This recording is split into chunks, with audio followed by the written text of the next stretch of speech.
नमस्कार दोस्तों। आज आपको मैं जिस टॉपिक पे वीडियो बना रहा हूँ उसका नाम है ऑक्सीटोसिन हार्मोन, जिसको लव हार्मोन कहा जाता है। दोस्तों, हमारे दिमाग में एक पिट्यूटरी ग्लैंड है जिसको मास्टर ग्लैंड कहते हैं, और उसका जो दो हिस्से हैं, उसका अगला हिस्सा डीनो हाइपोफाइसिस है और back side neuro hypophysis. Neuro hypophysis oxytocin hormone, love hormone छोड़ता है, मगर हमें इसके बारे में बहुत कम ज्ञान है। What does oxytocin have to do with love? प्यार के साथ उसका क्या संबंध है?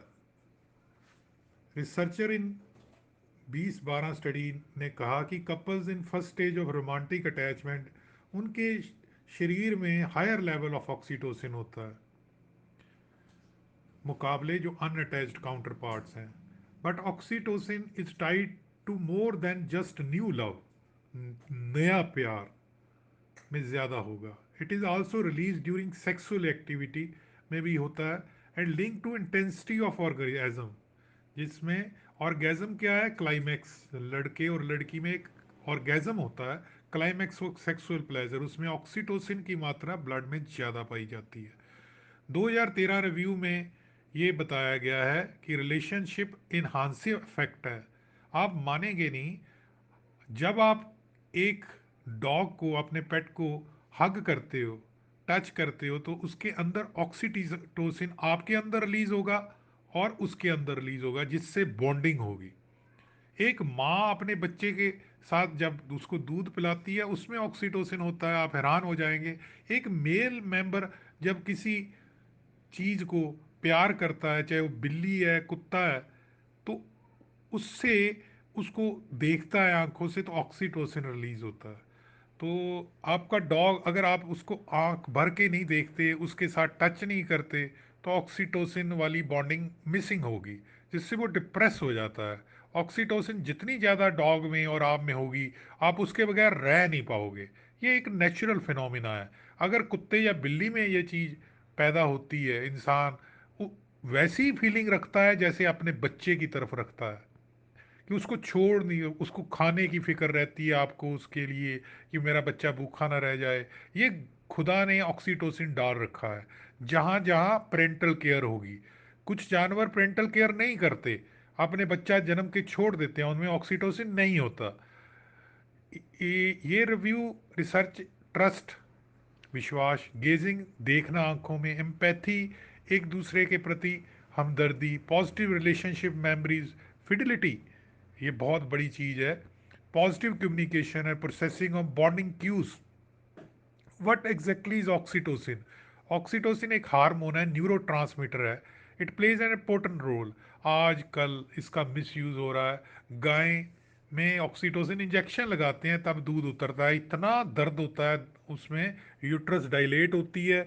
औरत जब बच्चे को जन्म देती है उस टाइम भी ऑक्सीटोसिन रिलीज होता है, ताकि उसके ब्रेस्ट में दूध आ सके, ताकि वो बच्चे के प्रति भावुक हो सके। In female hormone trigger labour, औरत में हार्मोन लेबर को जन्म देता है। Release of breast milk in male, oxytocin helps in release of movement of sperm. Does your body produce oxytocin naturally? It produce by hypothalamus, मैंने अभी बताया आपको, pituitary gland. How it is connected to dopamine, serotonin. Oxytocin, dopamine, serotonin are referred as happy hormones. जितना ज़्यादा आपके शरीर में dopamine, serotonin, oxytocin होगा, आप खुश रहेंगे, हैप्पी हार्मोन्स कहते हैं।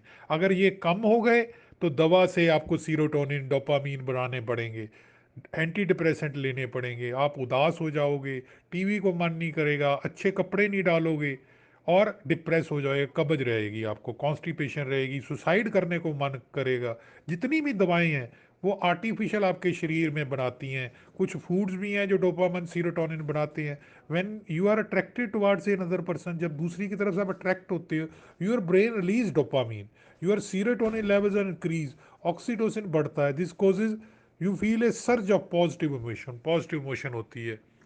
How can you oxytocin positively effect your emotion? आप रिलैक्स हो जाते हो, ट्रस्ट होता है, साइकोलॉजिकल स्टेबिलिटी होती है। How can oxytocin positively effect your behaviour? Oxytocin से इमोशनल और सोशल सिचुएशन की अडेप्टेशन होती है। Intranasal oxytocin directly link to enhanced communication with romantic partners. आजकल मैंने देखा है कई लोग ऑक्सीटोसिन का इंजेक्शन बेल को लगा देते हैं। अब किसको? घिए की बेल, पेठे की बेल को लगा देते, इतने इतने बड़े हो जाते हैं, वो कैंसर कॉजिंग हो जाता है। ये बहुत गलत है। दूध में भी ऑक्सीटोसिन की मात्रा ज़्यादा, आर्टिफिशियल हम इंजेक्शन लगाते हैं, बैन है ऑक्सीटोसिन, उससे क्या होता है? कैंसर बढ़ रही है। कहाँ? ब्रेस्ट की कैंसर बढ़ रही है, गले की कैंसर बढ़ रही है, सर्विक्स और बच्चेदानी की बढ़ रही है। What is relationship between oxytocin and motherhood? Oxytocin labour करता है, दूध उतारता है लड़की में, बॉन्डिंग करता है बच्चे की, फ्रीक्वेंट लड़की चेक करती है बेबी को, टच करती है उसको, सिंगिंग स्पीकिंग करती है उससे, ग्रूमिंग करती है उसको, नहलाती है। Can oxytocin produce a similar effect in regard to fatherhood? बिल्कुल। ऑक्सीटोसिन फादरहुड में भी रिलीज होता है, जिससे वो ऑक्सीटोसिन हायर लेवल का उसको तो वो अपने बेबी की तरफ अट्रैक्ट होता है। कई बार क्या होता है कि कई बार लड़का बिल्कुल ही काम नहीं करता, तो हम लोग पुराने कहते हैं कि इसका विवाह कर दो, बच्चे की जिम्मेदारी पड़ेगी, तो नेचुरली वो ऑक्सीटोसिन ही खींचेगा। Is there any truth to oxytocin propose effect on fidelity? Link between oxytocin and fertility may begin with hormones able to make males view their partner as more attractive. तो जितना oxytocin fidelity के साथ जुड़ा हुआ है, तो उससे mail अपने पार्टनर को मोर अट्रैक्टिव देखता है than other familiar and other unfamiliar females. तो ये सजेस्ट 2012 की रिसर्च में हुआ है। This may be due to oxytocin influence on reward pathway. तो ऑक्सीटोसिन का जो लेवल है वो कम हो जाता है। ये देखा गया है कि जब दो हस्बैंड वाइफ में दूरी क्यों होती है? जब वो नज़दीक रहते हैं तो उनमें ऑक्सीटोसिन कम हो जाता है, जिससे उनकी अट्रैक्शन नहीं होती और एक्स्ट्रा मार्शल रिलेशन बढ़ते हैं। मगर वही वाइफ अगर दूर चली जाए 2 4 6 महीने, तो फिर दोबारा ऑक्सीटोसिन जंप करता है। इसका मतलब ह्यूमन नेचर है, change of law. 2014 animal study में पाया गया कि oxytocin reduce behaviour associated with infidelity, particular in female who prefer to interact socially with their male partner instead of stranger. बिल्कुल वही बात आई। 2014 में भी ये देखा गया कि लड़की में जो ऑक्सीटोसिन का रिड्यूस बिहेवियर इनफिdelity की तरफ ले गया, को नेचुरली वो जो लड़की एक समाज में डेली इंटरेक्ट करती है अलग अलग मेल से, तो उसमें ऑक्सीटोसिन बढ़ता है। सिमिलरली इसको नेगेटिव नहीं लेना चाहिए कि ये एक्स्ट्रा मार्शल रिलेशन की तरफ लेके जा रहा है। ये ह्यूमन नेचर है। Why does it affect mails and female differently? Oxytocin affect male and female differently, special in social context.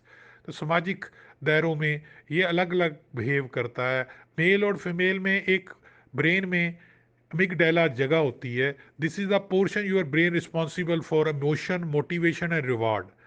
जैसे एक डॉग को आप कुछ देते हो, वो हाथ मिलाएगा आपको, आप रिवार्ड नहीं दोगे, डॉग सीखेगा नहीं।